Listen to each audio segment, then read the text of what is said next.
I just finished Dexter New Blood Season 1, and here's what I have to say. It's not good. How do you mess up the ending of a absolute peak show twice? How is it even possible? I don't know, but somehow the writers of Dexter did it. They did this shit twice. I want to know how it's even possible. Episodes 1 to 9 of New Blood Season 1, it felt like the peak of the original Dexter series. It felt like we were back in Miami, but we were in New York. It felt like it literally had the same charm as the original seasons did.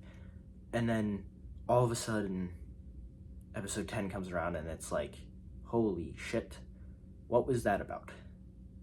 Everybody just sucked this episode. There was like nothing really good. It's like, hey, we gotta end this episode. Let's kill Dexter.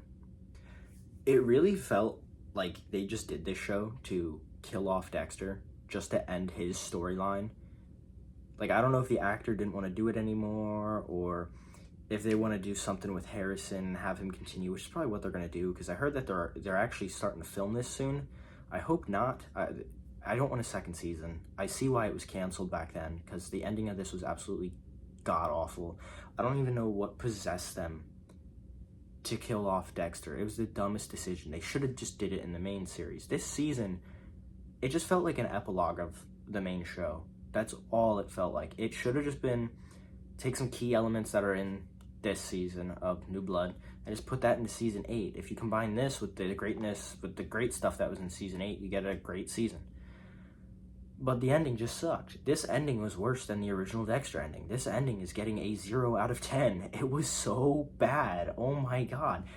Angela switches up on Dexter off of like the tiniest detail of evidence that she could find, and then she's like, oh no, you're the Bay Harbor Butcher now. And she's like, oh, it's because of these needle marks. Okay, you put 2 and 2 together there, but you wouldn't have gotten there if you didn't just kept getting led on by the smallest detail possible. Like, everything, there was no lead up to pretty much anything this season. It kind of just fell into the characters' laps for the most part. Like, it was just there. Everything was just there. It didn't feel like it was building up to something great. Looking back at Dexter Season 8 and comparing it to New Blood Season 1, Season 8 is, like, better, which is surprising, and I gave that a 5 out of 10 overall. I think it was a 5 out of 10.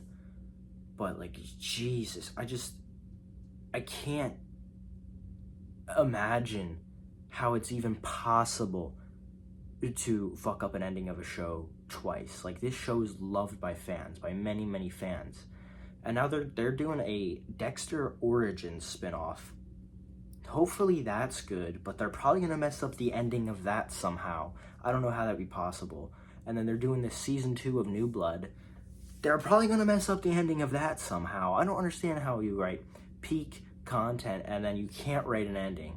Like, it's not even a mediocre ending. It's just straight trash, straight ass.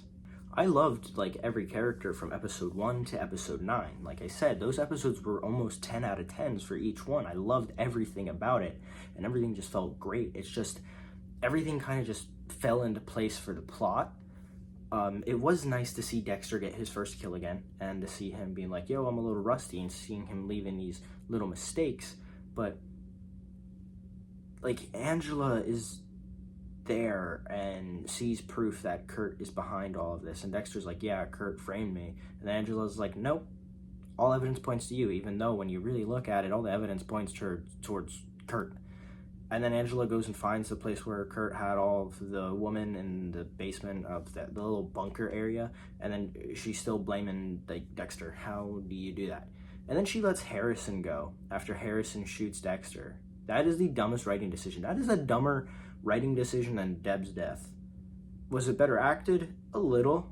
It was a bit better shot, but still, it was still terrible. Like I said, I loved every character, but then when it came to episode 10, I hated everyone. It made no sense. Like, Coach Logan, I think his name was, the police officer that Dexter kills. Like, bruh. Really? I didn't like that death. I actually like that character. I did not like that death. I thought it was really cool to see Harrison and his dark passenger show up a few times when he like broke the kid's arm and almost killed the I can't say that on here, the shooter. But other than that, we really didn't see much from it, and I was really excited. Like, I was looking towards a season 2 when I finished episode 9. I was like, yo, we can see them like become like a team and start killing people with their dark passenger. But no, they had other plans. And I don't know what a season 2 of the show is going to look like. If it's all about Harrison becoming the next Bay Harbor Butcher, like, dude, really, that'll be so stupid. And then I loved the cameos from Angel Batista in this. I thought that was amazing. It was great to see him again. But I thought it would have been so much better if Batista showed up and had a chat with Dexter, and they would have, like, you know, kind of caught up over the years, and then they bring up all the evidence on Dexter, and then Dexter would be on the run again or something. Like, they should have just ended the main show with Dexter getting killed. They should have done it like Breaking Bad. I said that in my season 8 review. Should have just ended it like Breaking Bad. But overall, this season is getting a 3.5 out of 10. The ending is just so bad. I'll give it a 4. The ending is so bad. I cannot stand the ending at all. That is pretty much it for this video. I will see all of you in the next one. See ya.